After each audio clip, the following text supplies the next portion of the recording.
పండగ రోజు లోకల్ ఏంటి, నాన్ లోకల్ ఏంటి? పండగ అంటే అందరు కలిసి సెలబ్రేట్ చేసుకున్న సందర్భం కాబట్టి అందరు కలిసి దీపాలని వెలిగిద్దాం. ప్రతి అమ్మాయి పక్కన ఒక అబ్బాయి ఉండాలి. శివజ్యోతి పక్కన భాను ఓకే, రష్మి పక్కన రీతు ఓకే.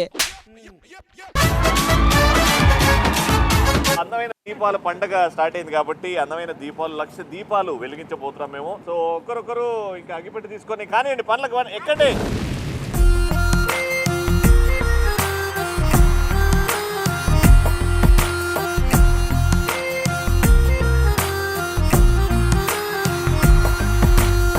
అమ్మాయిలు అందరూ ఎందుకంటే దూరంగా ఉండి వెలిగిస్తున్నారు? దగ్గరికి వెళ్తే వాళ్ళ విగ్గులకి ఏమన్నా ప్రాబ్లం అవుతుందనరా?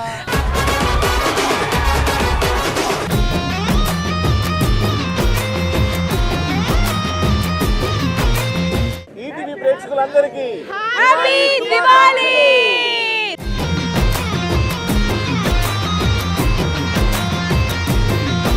సంగీత గారు ఏంట్రా, ఇప్పటిదాకా ఉన్న కాంతుల కన్నా ఇంకా ఆవిడ మొక్కల్లో కాంతులు నిండిపోతున్నాయి. డైరెక్టర్ గారు ఇది లాస్ట్ సెగ్మెంట్ అన్నారా, అయిపోతే ఇంటికి వెళ్ళిపోవచ్చని ఎక్కువ కాంతి వచ్చింది ఆవిడకి, తెలుసా? ఆవిడతో ఈ 1,00,000 దీపాలు కదరా, ఇంకో 1,00,000 దీపాలు వెలిగిస్తే ఎలా ఉంటది? ఎలా ఉంటది? ఫ్లైట్ క్యాన్సిల్ అయింది, నాకు ఇంకో 1,00,000 ఇవ్వండి అని అడుగుతుంది. అవసరమా చెప్పు మనకి? అరే నేను ఇలా దీపాలు వెలిగిస్తుంటే నీకేమనిపిస్తుందిరా? దీపాలు ఆరిపోయే టైంలో కదా నువ్వు రావాల్సింది, ఇప్పుడు వచ్చావేంటి?